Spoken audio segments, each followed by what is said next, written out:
হাসিনাকে যেহেতু বিতাড়িত করতে পারছি, আমরা এই বাংলাদেশ অবশ্যই আমাদের যে সোনালী আগামী দিন বাংলাদেশকে প্রজন্ম দেখতে চাচ্ছি, এটা ইনশাআল্লাহ আমরা পারবো। একটাই আকাঙ্ক্ষা, সেটা হচ্ছে যারা আহত হয়েছে, যে তার চোখ হারিয়েছে সে তার চোখ হারানোর স্বীকৃতি চায়। আমরা যে এই স্বাধীনতা অর্জন করলাম, আসলে এই স্বাধীনতা অর্জনের যে মর্যাদা আমরা কিন্তু এখন ঠিক মতো পাচ্ছি না, স্বীকৃতি। আমাদের এটা মূল উদ্দেশ্য।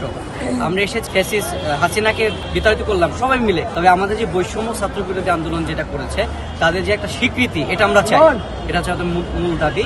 এবং আমাদের আরো দাবি যেগুলো আছে, আমরা ন্যায্য যে অধিকারগুলো আমরা বাস্তবায়ন করতে পারছি না, কিন্তু আমাদের আহত যে ভাইগুলো হয়েছে তাদের স্বীকৃতি চাই, শহীদদের স্বীকৃতি চাই, এগুলো আমাদের মূল উদ্দেশ্য। এবং ইনশাল্লাহ আমাদের যে কেন্দ্র থেকে ঘোষিত সবাই ইনশাল্লাহ উপস্থিত হচ্ছে। আর আশা করছি আমাদের যে আমরা হাসিনাকে যেহেতু বিতাড়িত করতে পারছি, আমরা এই বাংলাদেশ অবশ্যই আমাদের যে সোনালী আগামী দিন বাংলাদেশকে প্রজন্ম দেখতে চাচ্ছি, এটা ইনশাল্লাহ আমরা পারবো। আপনাদের সকল ছাত্র জনতা, সাধারণ যে মানুষ আছে, এই সকলে ঐক্যমত্য হয়ে আমরা অবশ্যই আমাদের দেশকে সুশৃঙ্খল এবং শান্তিপূর্ণ একটা দেশ আমরা চাই, এটাই আমাদের মূল উদ্দেশ্য। নতুন বাংলাদেশের আকাঙ্ক্ষার জায়গা অনেক, ফুলফিল করতে পারবে না, কারণ 17 বছরের ফ্যাসিজম তো 4 মাসে আমরা কোনো পার্থক্য দেখতেও পাবো না। আমাদের যে আকাঙ্ক্ষা ছিল আগস্টের পরে সবথেকে বড় যে আকাঙ্ক্ষা ছিল যে আমাদের সাংবিধানিক স্বীকৃতি, জুলাই বিপ্লবের সাংবিধানিক স্বীকৃতি এবং এই দ্বিতীয় স্বাধীনতা, যাতে এটাকে বিতর্কিত করার কোনো সুযোগ না থাকে। এবং এটা প্রমাণিত হয়ে গেছে যে আমাদের এই যে স্বীকৃতিটা দেরিতে পাওয়ার কারণে বিভিন্ন মহল বিতর্কিত করার একটা সুযোগ পাইছে। আমরা এই বিতর্কিত হওয়ার, এই বিপ্লব এবং বিপ্লবী ব্যানার, কোনোটাকে বিতর্কিত হতে দেওয়ার কোনো সুযোগ নাই। আমরা আমাদের এই ব্যানারটাকেও ধারণ করবো, আমরা আমাদের এই বিপ্লবটাকেও ধারণ করতে চাই।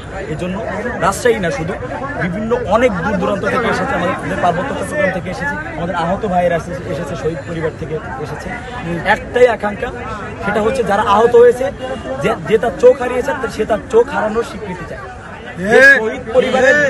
যে শহীদের পরিবার থেকে এসেছে, সে তার সন্তানের শহীদি মর্যাদা চাই, এবং আমরা ওটা চাই। আমাদের সাথে আন্দোলন করা সহযোদ্ধা শহীদদের আমরা স্বীকৃতি চাই, আমাদের সাথে আন্দোলন করা 22,000 আহতর আমরা স্বীকৃতি চাই, আমাদের সাথে আন্দোলন করা প্রত্যেকটা মানুষের রক্ত এবং ঘামের স্বীকৃতি।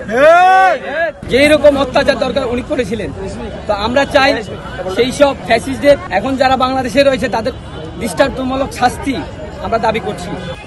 আমাদের শত ভাইয়ের, হাজারো ভাইয়ের রক্তের বিনিময়ে এসে ফ্যাসিস্ট সরকারকে তাড়িয়ে আমরা যে স্বাধীনতা অর্জন করছি, এবং যে ভাইদের রক্ত ঝরেছে, প্রাণ ঝরেছে, আহত হয়েছে, চোখ হারিয়েছে, পা হারিয়েছে, তাদের প্রত্যেকটা অঙ্গ প্রত্যঙ্গের স্বীকৃতি চাই আমরা। তাদের যেন সুচিকিৎসা করা হয়, তাদের যে শহীদ হয়েছে সে শহীদের পরিবার যেন সে গর্বের সাথে বলতে পারে আমার ছেলে শহীদ হয়েছে, সে আত্মতৃপ্তির স্বীকৃতি চাই আমরা। দেশের যেন তারা নাগরিক, সুস্থ এবং শহীদ নাগরিক হিসাবে যেন বাংলার বুকে যেন লাল অক্ষর দিয়ে লেখা থাকে, এই স্বীকৃতিটা চাই আমরা।